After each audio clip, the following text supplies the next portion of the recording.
ಎಲ್ಲ ರೈತರು ಇದನ್ನೇ ಮಾಡಿದ್ರೆ. ಯಾವ ಪ್ರಾಡಕ್ಟ್ ಯೂಸ್ ಮಾಡಿದ್ರಿ?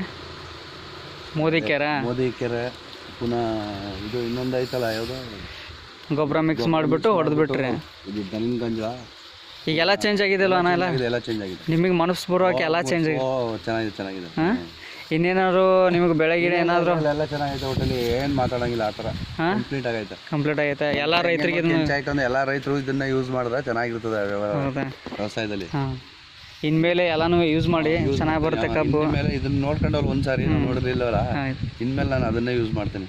ಚೆನ್ನಾಗಿರ್ತದೆ ಬೆಳೆ. Modi care product. ತಿಂಡಿ ಗೊಬ್ಬರನೇ ಹಾಕ್ಬೇಕಾಗಿಲ್ಲ ಇದಕ್ಕೆ. ನೀವು ಮಾಡಿದ್ರೆ ನಾವು ಗೊಬ್ಬರ ತಿಂಡಿ ನೋಡಿ ನಿಮ್ಗೆ ಹೆಂಗ್ ಕಾಣಿಸ್ತಿದೆ ಇದೆಲ್ಲ ಹೈಟ್ ಗೊಬ್ಬರ ಆಯ್ತಲ್ಲ ಕೊಟ್ಟಿಗೆ, ಇದು ಅದೇ ಅಂಗಡಿಲಿ ಮಾರೋದು. ಅದನ್ನ ಮಾರಿದ್ರೆ ಏನೋ ಪ್ರಯೋಜನ. 50 ಮೂಟೆ ಹಾಕೋದು ಒಂದೇ, ಇದು ಒಂದು ಹಾಕೋದು ಒಂದೇ. ಆ ಲೆವೆಲ್ಗೆ ಐತೆ ಕಬ್ಬು ಚೆನ್ನಾಗೈತೆ. ಓಕೆ. ಎಲ್ಲ ರೈತರು ಮೋದಿ ಕೇರ್ ಪ್ರಾಡಕ್ಟ್ನ ಯೂಸ್ ಮೋದಿ ಕೇರ್ ಪ್ರಾಡಕ್ಟ್ನ ಯೂಸ್ ಮಾಡಿ ಅಂತ. ಮೋದಿ ಕೇರ್ ಪ್ರಾಡಕ್ಟ್ ಯೂಸ್ ಮಾಡಿದ್ರೆ ಚೆನ್ನಾಗಿರ್ತದೆ ಇನ್ನು ಇದ್ದಷ್ಟು. ಓಕೆ. ಫೈನು.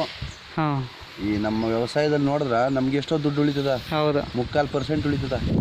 ಈಗ ನಾವು ಒಂದು ಸ್ವಲ್ಪ ಖರ್ಚು ಮಾಡೋದು 1,500,000, ಇದು ಸುಮಾರಿಗೆ 15,000 ರೂಪಾಯಿ 20,000 ರೂಪಾಯಿ ಉಳಿಸ್ತದೆ ಇದು ನಮ್ಗೆ ಅಲ್ವಾ? ಕರೆಕ್ಟಾಗಿದೆ, ಚೆನ್ನಾಗಿದೆ ಒಟ್ಟು ಕಬ್ಬು. ನಾನು ಈ ಥರ ಒಂದು ಸಾರಿ ನೋಡಿಲ್ಲ ಈ ಕಬ್ಬನ್ನ ಈ ಥರ. ಈಗ ಚೆನ್ನಾಗೈತೆ. ಎಲ್ಲ ರೈತರು ಇದನ್ನೇ ಯೂಸ್ ಮಾಡಿಬಿಟ್ರೆ ಅವರು ಹೋಗ ಯಾರ ಕೈಲಾದ್ದು ಏನು ನಮ್ಮ ಕೈಲಿ ಆಗಲ್ಲ ಇವೆಲ್ಲ ಮಾಡೋಕ್ಕೆ ಅಂದ್ಕೊಂಡು ಒಬ್ಬರು ಬೇಜಾರು ಪಟ್ಕೋತಾರೆ. ಅದನ್ನು ನಾವು ಸ್ವಲ್ಪ ಏನು ಹೇಳ್ತಾರೆ ಅದನ್ನು ನೋಡಿ ಮಾಡಿದ್ರೆ ಬೆಳೆ ಚೆನ್ನಾಗಿ ಬರ್ತದೆ. ಹಾಂ.